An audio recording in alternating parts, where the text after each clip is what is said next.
One of my most requested recipes to make is Olive Garden's chicken and gnocchi soup. So let me show you guys how to make it. It's so delicious. First, we're gonna season our chicken. I've got 2 chicken breasts and I'm adding a bit of olive oil. Make sure to coat both sides well. Then we add the blend seasoning, which is a mixture of garlic, salt, and black pepper, Italian seasoning, and last, some paprika. Now in a pot set to medium heat, we're gonna cook the chicken.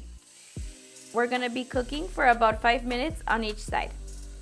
After about 10 minutes, the chicken is ready. I'm gonna set it to the side and let it cool off. In that same pot, I add 4 tablespoons of butter. Once melted, we add in 3 minced garlic cloves and 1/4 of a white onion. Sauté for about a minute. Now we add 3 celery stalks and 2 carrots. Cook for 5 minutes, and while we wait, I'm gonna cut the chicken into small pieces. After about 5 minutes, we add 1/4 cup of whole-purpose flour, mix, and then we add 3 cups of chicken broth. Mix until you see no lumps. And now we add 2 cups of whole milk and 2 cups of heavy whipping cream. Season with 2 teaspoons of Italian seasoning, and now add the chicken.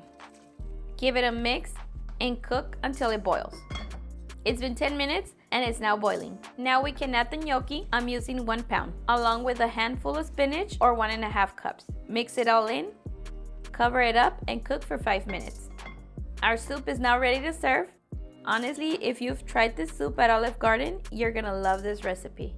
I like to add some Parmesan cheese and a bit of red pepper flakes. Look at how creamy and delicious this looks. All right, guys, and now for the moment of truth. Cheers! And there you have it, delicious chicken and gnocchi soup.